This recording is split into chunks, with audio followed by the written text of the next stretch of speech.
Welcome to my channel. இன்னைக்கு பார்க்க போகிற ரெசிபி பருப்பு சாதம். வாங்க பார்க்கலாம். பருப்பு சாதம் செய்ய ஒரு பாத்திரம் வச்சுட்டு அதில் எண்ணெய் போட்டுட்டு எண்ணெய் சூடானதும் பட்டை, கிராம்பு, ஏலக்காய் சேர்த்துக்கணும்.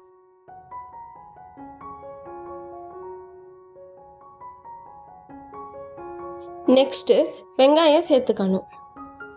வெங்காயம் நல்லா வதங்கணும். நல்லா ப்ரௌன் கலரில் ஆகிற மாதிரி வதங்கணும். இப்போ அரிசி எடுத்துக்கலாம். 1 கிளாஸ் அரிசி, 3/4 கிளாஸ் துவரம்பருப்பு. இப்போ பாருங்கள், ப்ரௌன் கலரில் வதங்கிருச்சு. இப்போ 2 ஸ்பூன் இஞ்சி பூண்டு பேஸ்ட்டு சேர்த்துக்கணும். சேர்த்துட்டு நல்லா பச்சை வாசனை போகிற வரை நல்லா வதக்கணும்.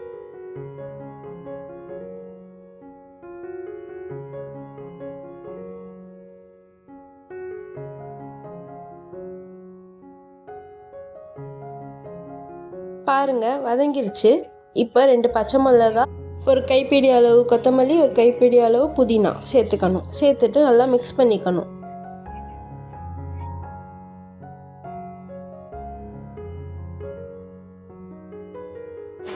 இப்போ கொத்தமல்லி புதினா வதங்கிருச்சு. இப்போ தக்காளி சேர்த்துக்கலாம். தக்காளி சேர்த்து நல்லா வதக்கணும்.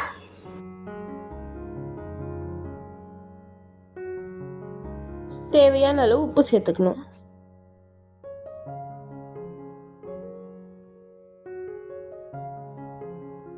பாருங்கள், நல்லா வதங்கிருச்சு. இப்போ 1/2 ஸ்பூன் மஞ்சள்தூள் சேர்த்துக்கலாம்.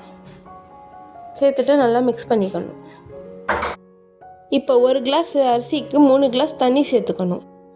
சேர்த்துட்டு நல்லா மிக்ஸ் பண்ணிக்கணும். இந்த சாதத்துக்கு காரம்லாம் தேவையே இல்லை, அவ்வளோ ருசியாக இருக்கும் காரம் இல்லாமையே. நல்லா கொதிச்சு வரணும். பாருங்கள், இப்படி கொதிச்சு வரணும். இப்போ நம்ம அரிசியை சேர்த்துக்கலாம். அரிசி பருப்பை சேர்த்துக்கலாம். அரிசி போட்டுட்டு 1/2 லெமன் ஜூஸையும் சேர்த்துக்கணும்.